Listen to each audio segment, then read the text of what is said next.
오늘 함께 보실 말씀 요한복음 1장 29절에서 34절까지 말씀입니다. 찾으신 줄 알고 한 목소리로 함께 봉독하시겠습니다. 이튿날 요한이 예수께서 자기에게 나아오심을 보고 이르되 보라, 세상 죄를 지고 가는 하나님의 어린 양이로다. 내가 전에 말하기를 내 뒤에 오는 사람이 있는데 나보다 앞선 것은 그가 나보다 먼저 계심이라 한 것이 이 사람을 가리킴이라. 나도 그를 알지 못하였으나 내가 와서 물로 세례를 베푸는 것은 그를 이스라엘에 나타내려 함이라 하니라. 요한이 또 증언하여 이르되 내가 보매 성령이 비둘기같이 하늘로부터 내려와서 그 위에 머물렀더라. 나도 그를 알지 못하였으나 나를 보내어 물로 세례를 베푸라 하신 그이가 나에게 말씀하시되 성령이 내게서 누구 위에든지 머무는 것을 보거든 그가 곧 성령으로 세례를 베푸는 이인 줄 알라 하셨기에 내가 보고 그가 하나님의 아들이심을 증언하였노라 하니라. 아멘. 아멘. 2023년 마지막 주일입니다. 주님의 은혜 가운데 올 한 해가 시작이 되었고 마무리되었음을 고백하는 예배되기를 소원합니다.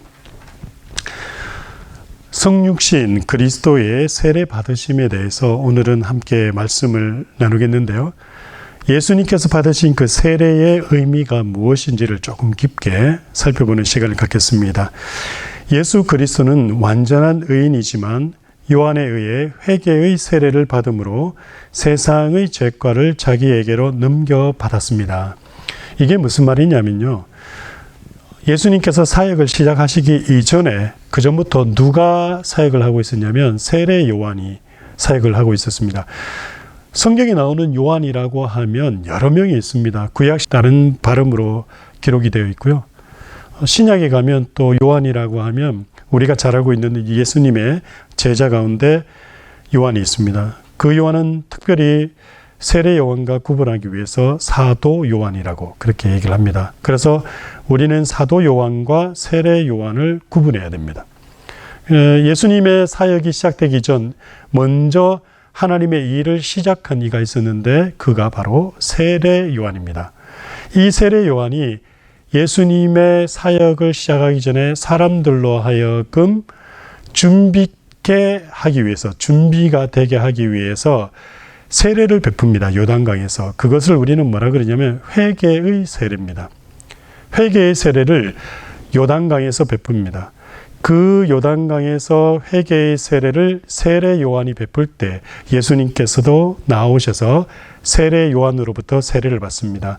그래서 많은 사람들이 생각하기를 예수님도 요한의 세례를 받을 때 회개의 세례를 받았다라고 생각합니다. 하지만 예수님이 받으신 그 세례는 회개의 세례가 아닙니다. 왜냐하면 방금 전에 말씀을 드린 대로 예수 그리스도는 완전한 의인이십니다. 그렇기 때문에 그분이 죄를 회개해야 될 것이 없습니다. 히브리서에 있는 말씀처럼 우리 인간과 똑같은 분이시지만 뭐만 다르다고요? 죄가 없으신 분이다라고 기록을 하고 있습니다. 성령께서 동정녀 마리아에게 하나님의 아들 예수 그리스도의 몸을 창조하실 때 완전하게 창조를 하십니다. 그리고 죄가 없으시게 창조하십니다. 이때 창조된 예수 그리스도의 몸은 여러분 육신만 창조된 것이 아니라 영혼까지도 창조하십니다. 이렇게 말씀드리면 이게 무슨 말인가? 좀 이해가 어려우실 수가 있는데요. 원래 예수 그리스도는 하나님이시죠. 성자 하나님이십니다. 성자 하나님은 원래 신입니다. 하나님입니다. 그래서 그분이 가지고 있는 그 인격은 신성입니다. 신성. 그런데 그분이 사람이 되실 때 사람의 육신만 입으신 것이 아니라 사람의 전인격을 입으셔야 합니다. 그래야지 인간의 모든 죄를 다 용서하실 수가 있습니다. 그래서 동정녀 마리아에게 나실 때에 성령으로 잉태됐다라고 우리가 방금 전에 사도신경의 고백을 통해서 고백했고, 또한 마태복음 1장 예수님의 탄생 이야기를 할 때 성령에 의해서 잉태된 자라고 한 이유는 성령께서 예수 그리스도를 창조하십니다. 새 창조를 하십니다. 신성은 그대로 있는데 예수 그리스도 신성이 입을 그 인간의 완전한 몸을 성령께서 새 창조를 하십니다. 그래서 사실은 성령으로 잉태하사라고 고백되어져 있는 그 고백은 성령의 하나님 되심을 고백하는 거예요. 성령도 하나님이십니다. 전능하신 하나님이세요. 근데 그 전능하신 하나님이 어떤 위대한 일을 하시냐면 바로 이위 성자 하나님의 인성을 창조하십니다. 하나님이랑 똑같은 거예요. 우리를, 인간을 하나님의 형상대로 창조하신 분이 누구라고요? 성자 하나님이세요. 직접적인 창조자라고 얘기해야 더 정확한 겁니다. 직접적인 창조자. 하나님이 하십니다. 성부 하나님이 창조의 모든 계획을 하시지만 그 하나님 아버지 하나님의 계획대로 그것을 실행하시는 분은 누구시라고요? 성자 하나님이십니다. 그래서 초대교회 교부들은 인간을 창조한 직접적인 창조자를 누구로 고백을 했냐면 성자 하나님으로 고백을 했어요. 그 성자 하나님이 우리를 창조하심과 같이 성령 하나님은 누굴 창조했다고요?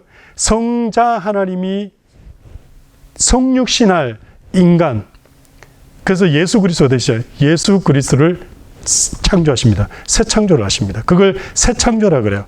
새 창조를 하시면서 어떻게 창조하십니까? 죄와는 무관하게 완전한 인간으로, 그래서 방금 전에 말씀을 드린 것처럼 완전한 의인으로 창조가 되십니다. 이게 신비입니다. 정말 우리의 이성으로서는 지성으로 이해할 수 없는 신비입니다. 그렇기 때문에 성령도 전능하신 하나님이신 거예요. 그런데 오늘날 교회에서 성령을 자기 마음대로 부려먹는 사람들이 있어요. 성령 받아라 라고 하시는 어떤 분들도 있고요. 또 성령을 막 입에서 쏘시는 분도 있어요. 여러분, 그거 정말 잘못된 겁니다. 정말 잘못된 거예요. 그거는 성령 모독죄가 됩니다. 성령은 예수 그리스도의 인성을 창조하신 전능하신 하나님이세요. 여러분, 그게 얼마나 놀라운 사건인지를 한번 생각해 보면요. 그 인성을 창조하셨다라는 것은 육신만 만들어냈다라는 게 아니에요. 예수 그리스도의 영혼까지도 창조하셨습니다. 초대교회 교부들이 그렇게 고백을 했어요. 인성만 창조하시면 그럼 우리 육체만 구원이 돼요. 근데 사실 우리가 구원받아야 되는 건 뭐죠? 우리의 영혼이에요. 영혼과 육체 모두가 다 구원받아야 돼요. 그게 인성이거든요. 인간이 무엇을 인간이라 그럽니까? 제가 주보에 지금 그 바른믿음과 바른신앙 코너에 영혼에 대해서, 우리 인간에 대해서 계속 기록하고 있죠. 영혼에 대해서 계속 기록하는 이유가 우리 영혼과 우리의 육신이 하나가 되어서 그게 다 인성이라는 거예요. 그 인성이 구원을 받아야 되는 거거든요. 그러려면 예수 그리스도가 완전한 인성을 입으셔야 돼요. 그래서 그 완전한 인성을, 예수 그리스도의 인성을 만들어내신 것이 바로 성령 하나님이라는 겁니다.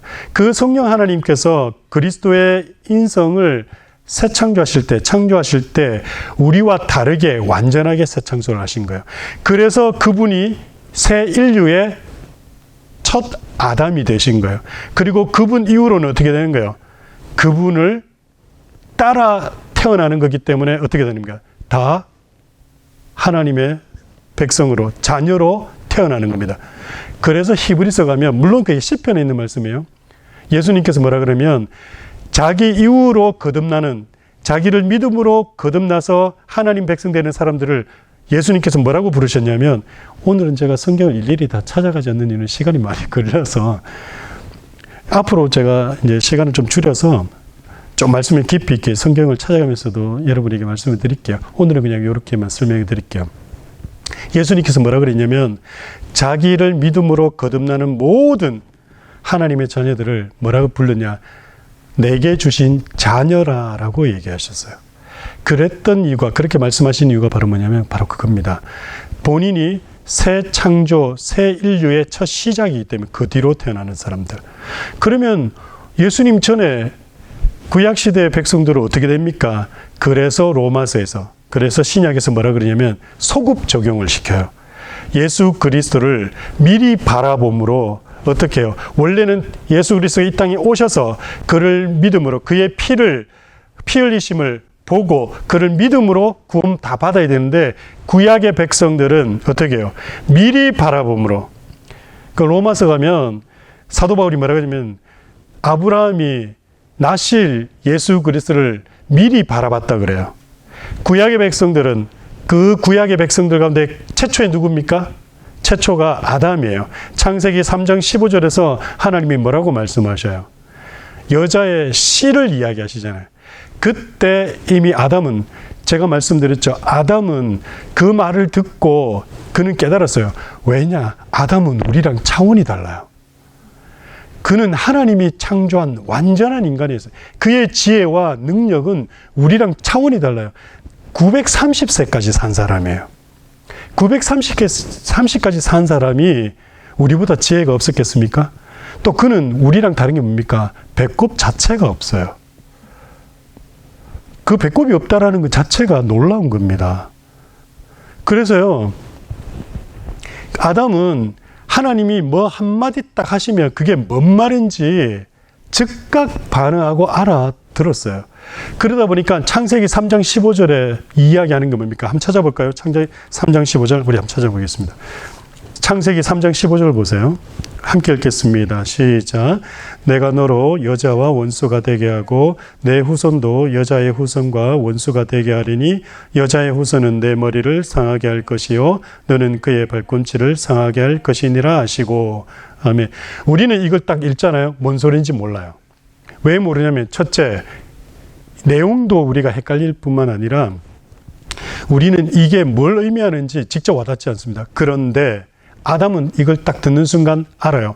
하나님이 자신이 사람이 되겠다라는 걸 금방 받아들입니다. 어떻게 하냐면 내가 너로 여자와 원수가 되게 하고 내 후손도 여자의 후손과 원수가 되게 하라니 여자의 후손은 내 머리를 상하게 할 것이요 너는 그의 발꿈치를 상하게 할 것이니라 하실 때 처음에 등장하는 단어가 뭡니까? 내가 어떻게 하겠다고요? 원수가 되게 하리니. 그리고 이 문제를 어떻게 하겠다고요? 해결할 거다라고 얘기를 해요. 근데 해결하는데 내가 이 문제를 해결하는데 여자의 후손이 오겠다라고 얘기를 하시니까 아담이 어떻게 생각하냐면 하나님이 여자의 후손으로 오시겠구나. 우리는 읽으면 뭔 말인지 몰라요. 그런데 아담은 즉각 깨달은 거예요. 아, 하나님이 인간이 되시겠다라고 하시는구나. 여자의 후손으로 오셔서 어떻게 한다고요? 사단의 머리를 상하게 하겠다, 깨뜨리겠다라고 이야기를 하는 겁니다. 이때 이미 안 거예요. 여자의 후손이 구속주고 하나님이 인간이 되실 거다는 거. 하나님이 인간이 된다라는 건 뭡니까? 성육신한다는 거잖아요. 성육신이 되어서 그 성육신하신 그분이 어떻게 발 뒤꿈치를 상함을 받으신다 그러잖아요. 아, 십자가에서 죽으시겠구나. 죽음으로. 근데 이게 여러분 언제 일어나는 건지 아십니까? 21절 보세요. 함께 보겠습니다. 시작. 여호와 하나님이 아담과 그의 아내를 위하여 가죽옷을 지어 입히시니라. 이 말씀을 하시자마자 어떤 일이 있습니까? 피가 흘려집니다. 그러니 아담이 깨달은 거예요. 아, 피 흘림이 있겠구나. 그러니까 우리랑 달라요, 아담은. 우리랑 다르다니까요. 지금까지 교회에서 아담을 많이 이야기도 안 했지만 또 아담을 얘기할 때 지적 능력이 낮은 사람으로 이야기를 해왔었어요. 그런 뉘앙스를 풍겨왔단 말이에요. 아니에요. 아담은 우리랑 차원이 달라요. 그래서 반역죄라고 얘기하는 거예요. 그렇기 때문에 아담이 이걸 바라보고 이 일이 있고 난 다음에 어떤 일이 있냐면 20절 보시기 바랍니다. 함께 읽습니다. 아담이 그의 아내의 이름을 하와라 불렀으니 그는 모든 산자의 어미가 됨이더라. 이게 뭔지 아세요? 이게 왜 그런지 아세요? 지금 죄를 지으면 어떻게 됩니까? 다 죽죠.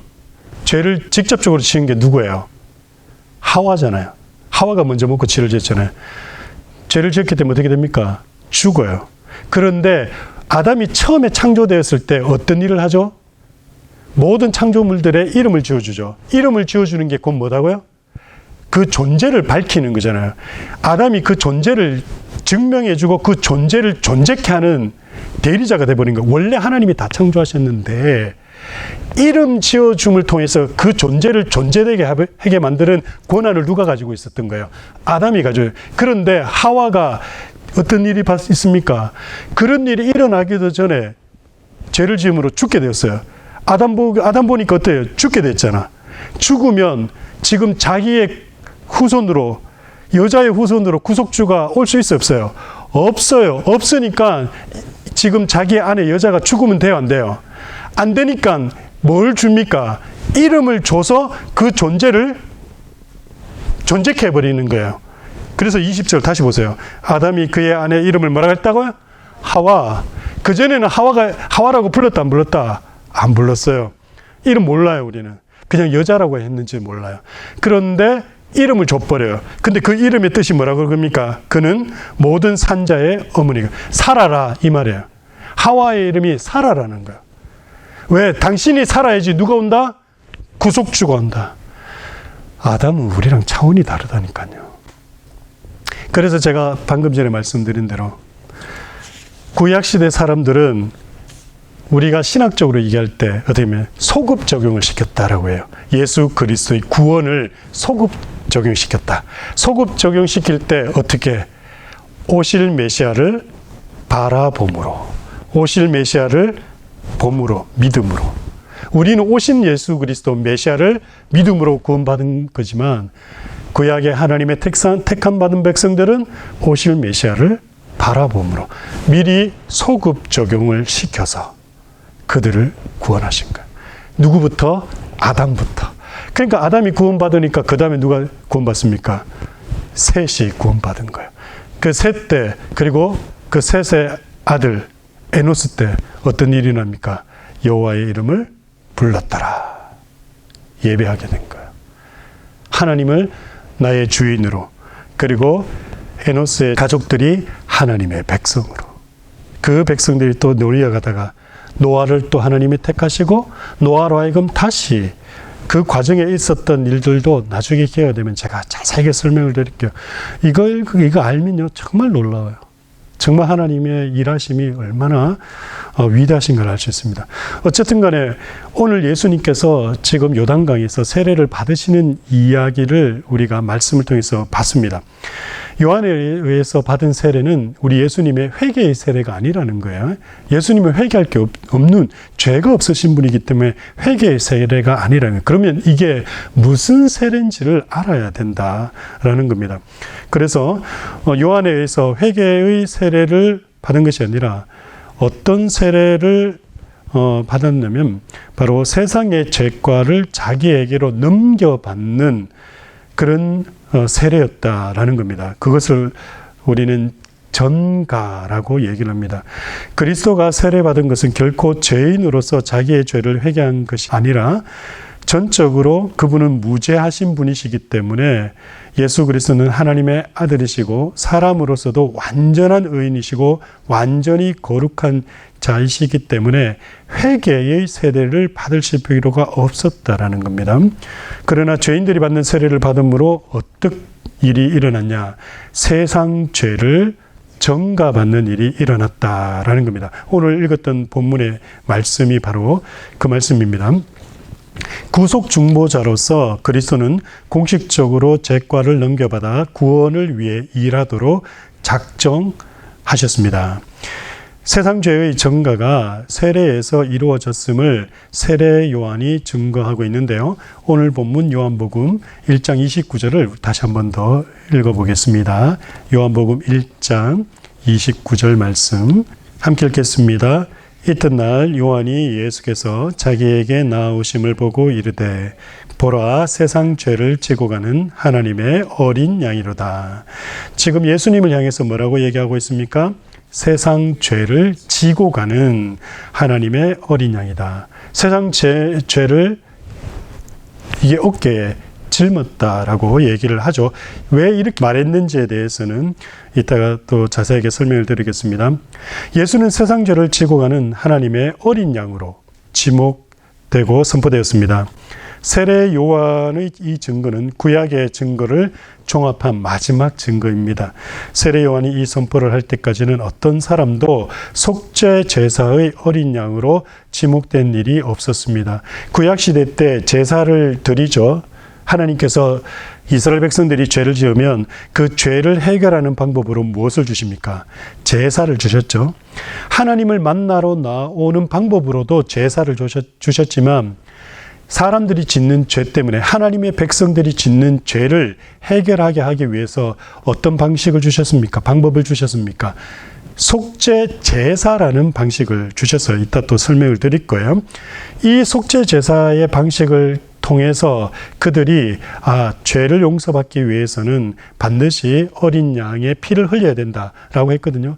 그런데 수천 년 동안 그런 제사를 지내오면서 어느 누구도 사람에게 어린 양이다라고 한 적이 없었다라는 거예요. 하나님께서. 그런데 예수 그리스도가 이 땅에 사람이 되어 오심으로 하나님께서 예수 그리스도를 뭐라 그랬다고요? 어린 양이다라고 지목을 했다라는 얘기입니다. 그래서 세례 요한이 이 선포를 할 때까지는 어떤 사람도 속죄의 어린 양으로 지목된 일이 없었습니다. 그래서 어린 양은 언제든지 유월절에 잡는 속죄 제물을 뜻하였습니다. 이 부분에 대해서는요. 출애굽기 한번 찾아보시겠습니까? 출애굽기 12장 말씀 한번 찾아보세요. 출애굽기 12장 1절에서 14절까지 말씀인데요. 이거는 제가 읽어가면서 설명을 좀 드리겠습니다. 예수 그리스도를 왜 하나님께서, 그러니까 우리가 이야기한다면 성부 하나님께서 자신의 독생자를 어린 양으로 지목을 했느냐, 말씀하셨냐, 그 어린 양의 의미가 어디서 왔고 그 의미가 무엇인지에 대해서 말씀을 드리고자 하기 위해서입니다. 12장 1절입니다. 여호와께서 애굽 땅에서 모세와 아론에게 일러 말씀하시되 이 달을 너희에게 달의 시작 곧 해의 첫 달이 되게 하고, 이거는 드디어 이스라엘 백성들이 애굽에서 이집트에서 탈출하는 그 시기 때 이야기한 겁니다. 그 시기 때 하나님께서 시간을 정해주세요. 날을 정해주세요. 이 달을, 그리고 오늘을 첫해 첫날로 해라. 그리고 오늘부터 계산을 하되, 어떻게 계산하냐면 10일 동안 어린 양을 선택해서 4일 동안 간직하고 14일째에 그때 그 어린 양을 잡아라. 이렇게 말씀하시는 내용이에요. 제가 읽어드릴게요. 2절. 이 달을 너희에게 달의 시작 곧 해의 첫 달이 되게 하고 너희는 이스라엘 온 회중에게 말하여 이르라. 이달 열흘에 10일이죠. 1월 10일 너희 각자가 뭘 취하라고요? 어린 양을 취할지니 각 가족대로 그 식구를 위하여 어린 양을 취하되 그 어린 양에 대하여 식구가 너무 적으면 그 집의 이웃과 함께 사람 수를 따라서 하나를 취하고 각 사람이 먹을 수 있는 분량에 따라서 너희 어린 양을 계산할 거며, 5절 함께 읽습니다. 시작. 너희 어린 양은 흠없고 1년 된 수컷으로 하되 양이나 염소 중에서 취하고. 자, 여기서 어린 양이라고 그러면 일반적으로 우리가 생각할 때는 램, 양이라고 생각하잖아요. 근데 6월절 어린 양, 이 어린 양으로 선택할 수 있는 짐승은 뭡니까? 양과 염소 둘 다 되는 겁니다. 그러니까 어린 양의 개념이 우리가 알고 있는 하얗고 이쁘고 털 붕성붕성한 그런 양이라고 생각하면 돼요. 어린 양의 개념으로 우리가 이해를 해야 돼요. 그 어린 양은 결국은 뭐냐면 6월절 날 잡을 제물이에요. 그 제물은 양도 되고 염소도 되는 거예요. 그런데 반드시 1년 된 수컷. 1년 된 수컷이 중요합니다. 왜 1년이고 수컷일까? 이게 중요해요. 반드시 1년 되고 수컷이어야 돼요. 예수님의 공생애가 여러분 우리가 생각할 때는 3년 탁 시작할 때 된 것 같죠? 성경에 딱 보면요. 그렇게 시작한대요. 예수님의 공생애가 시작되고 실질적으로 세례받은 거는요. 1년 뒤 우리가 그렇게 계산하고 있어요. 1년 되고 수컷. 예수님의 성별은 남자입니다. 하나님께서 정확하게 하셨어요. 물론 이거는 신학자들마다, 성경학자들마다 달리 볼 수 있습니다. 왜냐하면 성경에 기록된 예수님의 공생애는 3년이라고 추정되지만 실질적인 기록은 1년 반밖에 기록 안 해놨거든요. 근데 3년이라고 하는 것은 3년 동안 유월절을 지내셨던 걸 우리가 알 수 있어요. 그런데 예수님의 그 첫 번째 세례받는 그 시점을 우리가 어떻게 보냐에 따라서 1년째 되는 해라고 볼 수도 있고 아니면 1년 시작하는 해라고 볼 수도 있고 그게 왔다리 갔다리는 해요. 근데 저는 개인적으로 그렇게 보는 것이 맞다. 1년째 되었을 때 세례 받으셔야 된다. 왜? 그래야지 이게 맞거든요. 그래야지. 그러니까 여하튼 간에 지금 뭐 하는 겁니까? 6월절 어린 양 잡는 그 양을 선택할 때 그 어린 양이 1년 되고 수컷이고, 그죠? 흠 없는 것이어야 됩니다. 흠 없는다라는 거. 흠 없는 양이라는 걸 잊지 마시기 바랍니다. 그런데 인류 역사상 처음으로 한 사람 곧 나사렛 예수가 죄를 위해 제물이 될 어린 양으로 지목이 되었다. 그것도 이스라엘만의 죄가 아니라 온 세상의 죄를 담당할 어린 양으로 지목되고 선포되었습니다. 그러므로 세례에서 죄과를 넘겨받았다고 해야 합당합니다. 그러니까 예수님께서 요단강에서 세례를 받으시면 온 인류의 죄, 나와 우리 모두의 인류의 죄를 전가받으심, 그것을 의미한다라고 해야 된다라는 겁니다. 이전에는 세상 죄를 해결하는 구속주로 지목되었고 또 이 일의 성취를 위해 하나님의 역사 경륜이 진행되었습니다. 레위기 제사법에 의하면 제주가 제물 위에 안수함으로 제주의 죄가 전가됨을 가르치고 있음을 보게 됩니다. 레위기 1장으로 한번 가보겠습니다. 레위기 1장. 레위기 제사법을 이해하면 왜 하나님께서 이스라엘 백성들에게 이 제사법을 줬는지에 대해서 알 수가 있고 이것을 통해서 모든 성경의 내용들이 예수 그리스도를 가리키고 있다는 것을 보게 됩니다. 레위기 1장 말씀 한번 보시기 바라요. 이 말씀도 제가 읽어가면서 설명을 좀 드리겠습니다. 물론 번제에 대한 이야기인데요. 그러나 일반적으로 하나님께 제사하는 제사의 일반적인 형태이기 때문에 어떻게 이스라엘 백성들이 하나님께 나아가서 제사할 때 그 제물을 드리고 속죄가 되었는지를 한번 보시기 바랍니다. 1장 1절입니다. 여호와께서 회막에서 모세를 부르시고 그에게 말씀하여 이르시되 이스라엘 자손에게 말하여 이르라 너희 중에 누구든지 여호와께 예물을 드리려거든. 여기서 예물을 드린다는 이거는 무슨 의미냐면 나를 만나러 오거든, 이런 의미예요. 구약시대에는 예배하기 위해서, 하나님을 만나기 위해서 그냥 나가면 됩니까? 안 됩니까? 절대 안 됩니다. 뭘 가지고 가야 돼요? 예물을 가지고 가야 돼요. 근데 이 예물이 우리가 오늘날 생각으로 예물을 생각하시면 보석이나 돈으로 헷갈려요. 근데 구약시대에 옛날 고대사에는 예물이라는 것은 내가 귀한 누군가를 만나러 나아갈 때에 그냥 나가면 안 되고 뭔가의 보상을, 그분을 만나기 위해서 그분이 만나주는 어떤 대가 지불을 위한 어떤 보상의 개념으로 가져가는 거예요.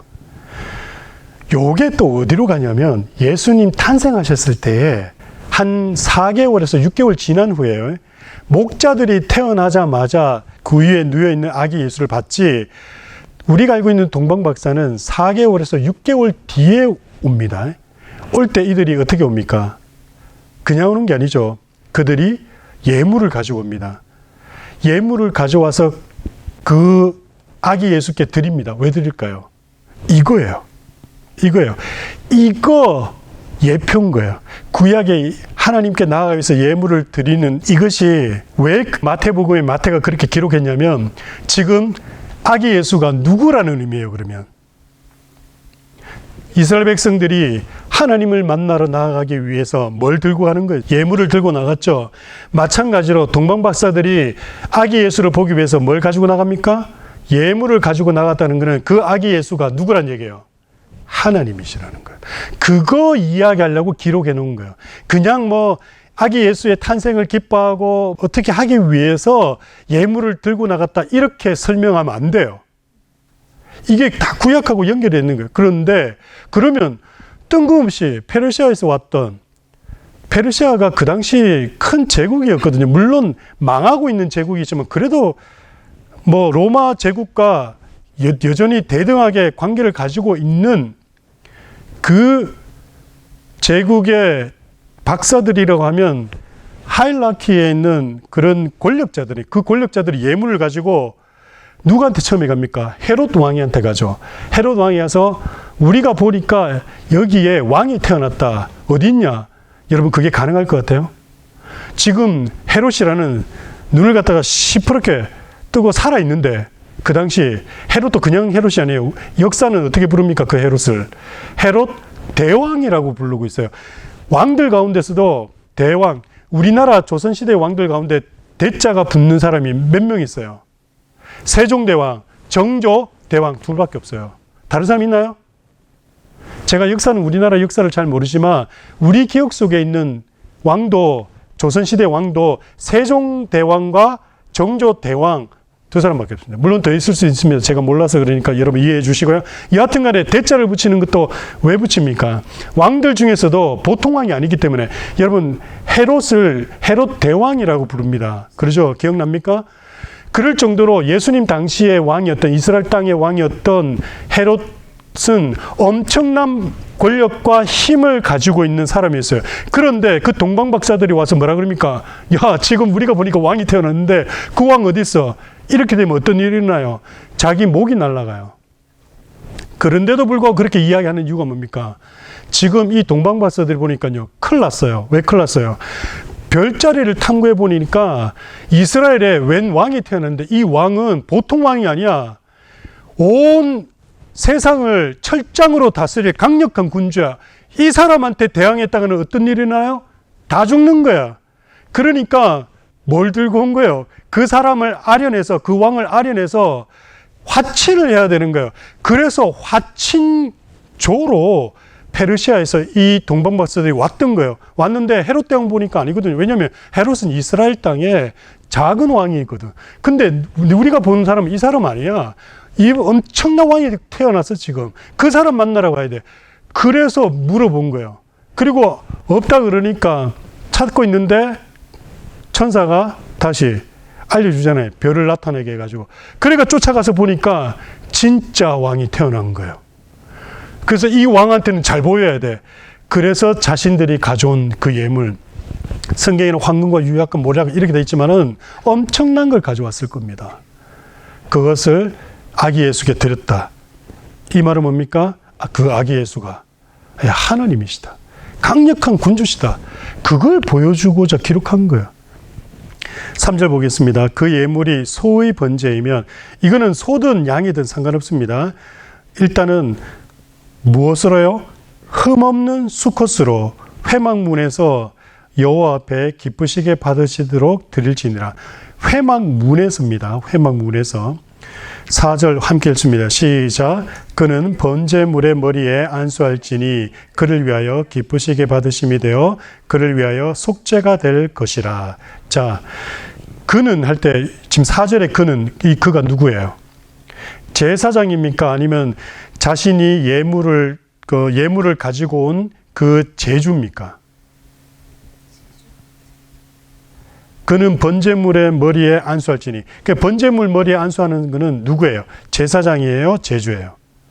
예, 문맥상을 보니까 제주죠, 그죠? 제주입니다.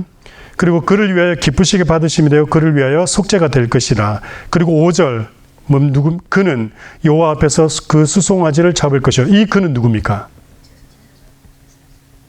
예, 제사장이라 생각하죠. 제주입니다. 제주가 어떻게 한다고요?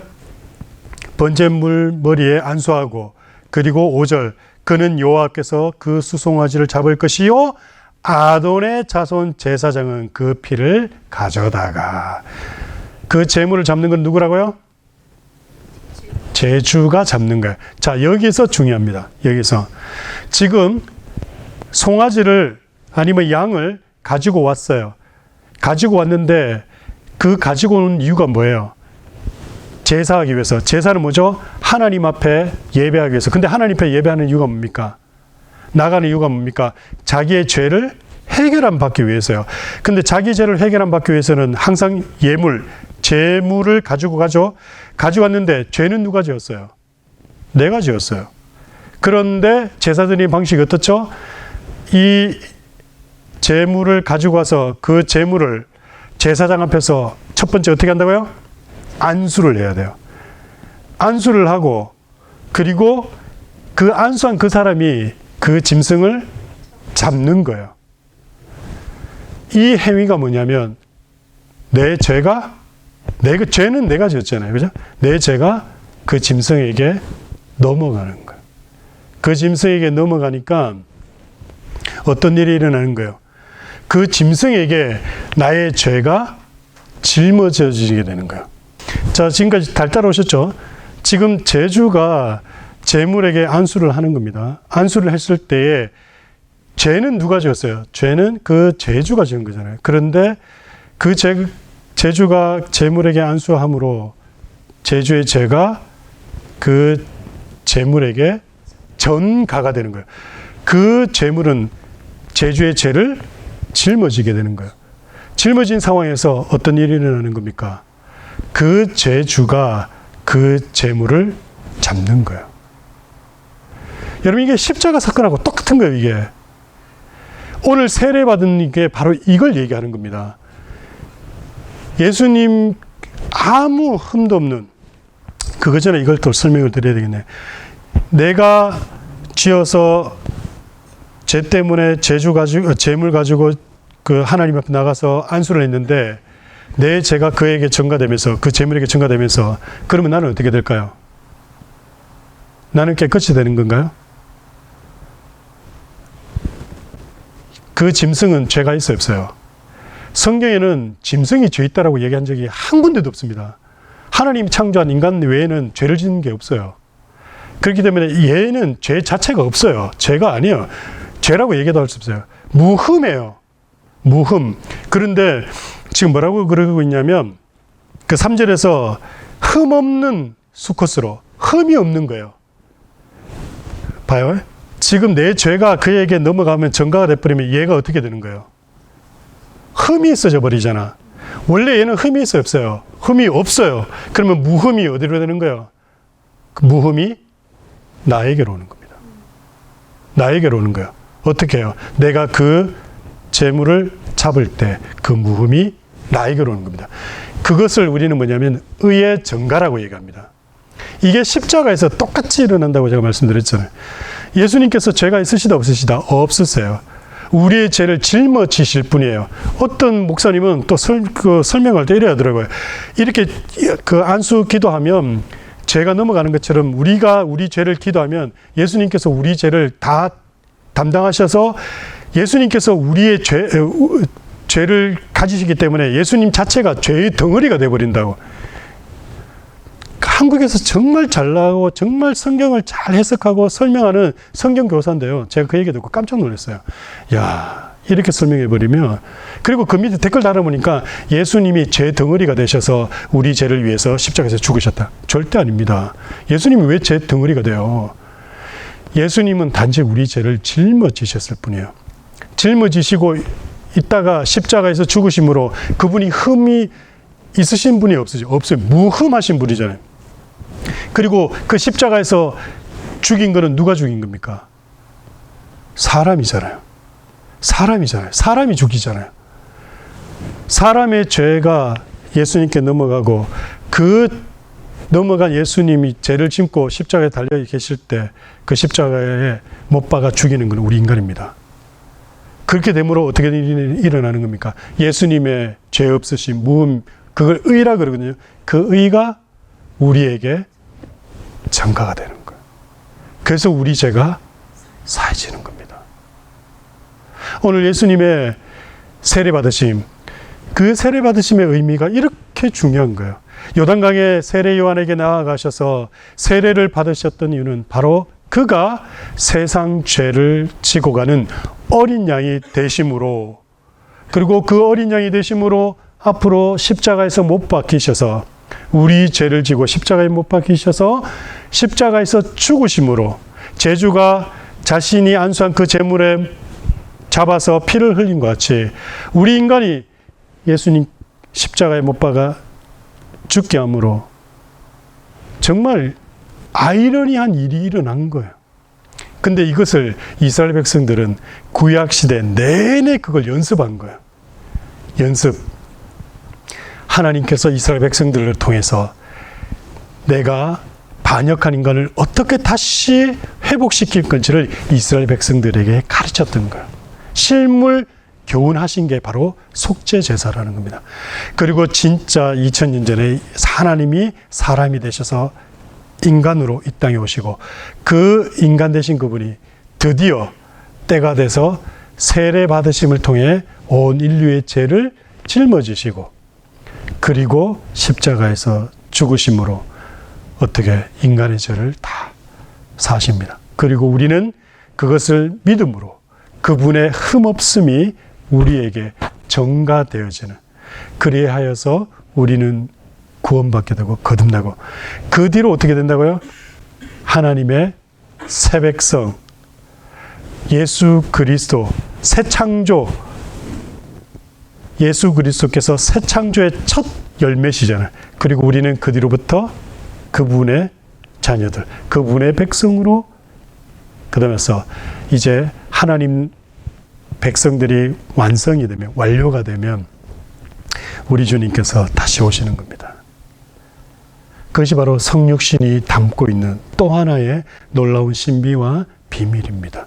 그리고 구약시대의 그 제사가 예수 그리스도의 십자가를 의미한다라는 것. 그리고 구약의 그 제사의 방식 하나하나가 다 바로 그거라는 것.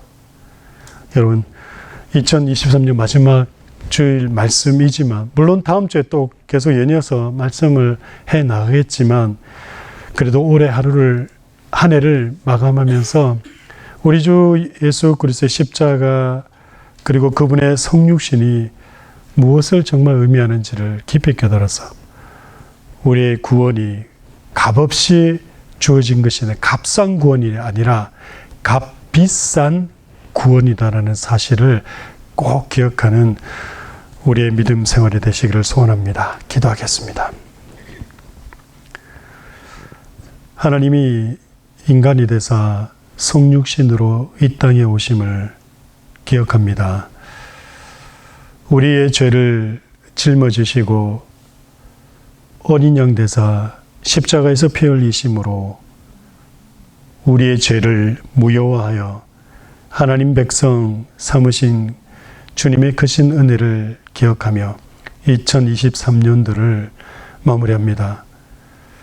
어제나 오늘이나 내일이 동일하신 주님, 우리의 삶이 어떠한 상황 속에 주어진다 할지라도 우리 주 예수 그리스도 이 땅에 오심과 그분의 하나님 되심을 잊지 않는 저희들 삶이 되게 하시며 이 사실을 알지 못한 영혼들에게 우리의 목숨 다하는 그날까지 증거하고 전파하며 살아가는 우리의 삶이 되게 하옵소서.